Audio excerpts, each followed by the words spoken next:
brother, suster, dan saudara-saudariku yang terkasih dalam Yesus Kristus, selamat pagi. Selamat pagi. Bagaimana kabarnya? Luar biasa, puji Tuhan.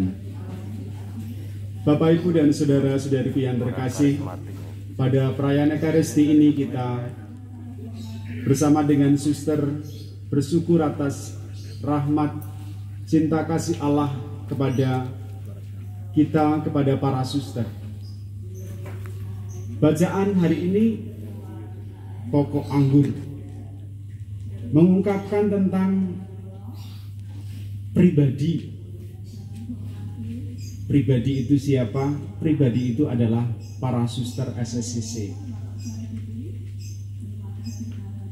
Tema yang dipilih oleh para suster SSCC dengan hati berlimpah syukur, kami semakin berakar dan berbuah dalam Kristus. Berlimpah syukur, para suster menyadari akan cinta kasih dan belas kasih Tuhan yang memampukan para suster hidup dan berkarya. Semakin berakar, para suster menyadari bahwa mereka sudah dan masih 25 tahun, masih cukup muda. Mereka menyadari bahwa masih banyak ruang dan waktu untuk terus bertumbuh dan memperbaiki diri, terus memperdalam iman dan dedikasi bagi Tuhan dan sesama. Semakin berbuah, semakin banyak karya yang bisa dilanjutkan juga dengan cinta kasih yang semakin besar, membawa cinta kasih Allah kepada masyarakat. Akulah pokok anggur yang benar. Itulah pribadi para suster, pribadi yang sudah menghidupi dari bacaan ini, tinggal dalam Kristus, bertumbuh dan berbuah. Sudah menghidupi, pribadi yang sedang menghidupi, tetapi juga sekaligus pribadi yang sedang memenuhi dan mengusahakan. Dengan kata lain, mereka menyadari panggilan sebagai sebuah anugerah. Panggilan merupakan suatu panggilan untuk membaharui diri juga. Peristiwa syukur 25 tahun, bersyukur tapi kesempatan juga untuk membaharui diri. Bapak, Ibu, dan saudara-saudariku yang terkasih, seringkali dalam pembicaraan-pembicaraan kita orang Katolik, kita orang Kristiani, sudah tinggal dalam Tuhan.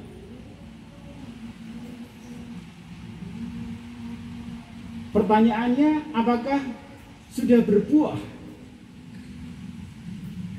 Mungkin mengatakan sudah. Buahnya seperti apa? Sedikit atau banyak, berlimpah atau tidak, manis atau masam.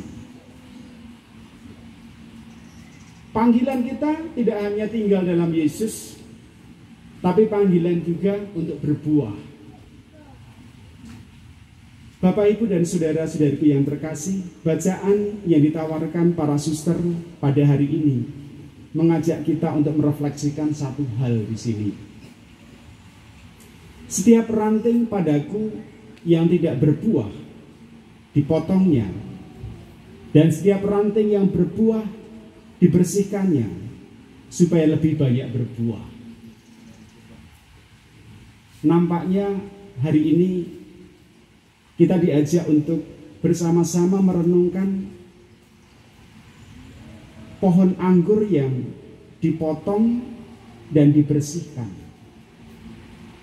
Tinggal dalam Yesus, ya, berbuah, ya, relatif juga.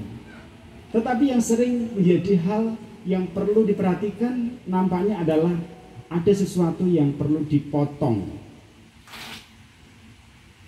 dan dibersihkan. Ada sesuatu yang perlu ditinggalkan dan dibersihkan.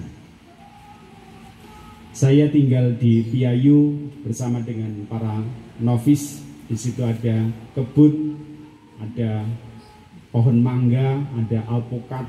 Sudah lama tidak berbuah. Sudah lama, mungkin ada beberapa tahun. Buah mangga ada, tetapi seringkali juga buahnya tidak terlalu bagus. Alpukat bertahun-tahun tidak berbuah. Kemudian ada satu romo datang. Romo, mari kita bersama dengan novis. Kemudian belajar dari dia. Dan kemudian apa yang dilakukan adalah romo, ada ranting-ranting yang pasti tidak berbuah. Dan ranting itu harus dikurangi. Dan kemudian ada ranting yang pasti atau mungkin akan berbuah, itu dibiarkannya. Artinya memotong ranting yang tidak berbuah. Tujuannya apa? Agar energinya itu bisa mengarah pada satu ranting dan berbuah. Memotong dan membersihkan supaya berbuah. Ketika saya merenungkan tentang memotong dan membersihkan ini, saya teringat para suster awal 25 tahun yang lalu yang berkarya di Indonesia. Waktu itu kami para frater di Bandung kedatangan suster SSCC. Kami waktu itu ada Romo Alek, Romo Sius, juga para Romo angkatan kami 97. Dan datang yang pertama adalah Suster Christine. Sebelumnya Romo Rolf Reichenbach itu mendampingi para calon-calon. Kemudian datang Suster SSCC. Suster Christine itu dari Hawaii. Pertama kali datang dari Hawaii. Hawaii kita lihat dan kita saksikan media-media yang luar biasa tentang Hawaii. Pantai yang bagus, udara yang sejuk, pemandangan yang indah, makanan yang ya luar biasa. Hawaii, orang ingin rekreasi ke sana, ingin ke sana. Dan kemudian Suster Christine datang ke Bandung. Mungkin umurnya sekitar 40, hampir 50. Harus belajar bahasa. Kemudian harus hidup dalam budaya Indonesia. Berusaha makan makanan Indonesia. Dan berusaha setelah makan juga bisa terbiasa nyaman juga setelah makan. Artinya kita bisa makan, tapi setelah makan juga bisa juga. Tidak ada masalah setelah makan. Suster Christine bertekun terus-menerus mengawali di situ. Tinggal awalnya di seminari dan kemudian mencari rumah sendiri.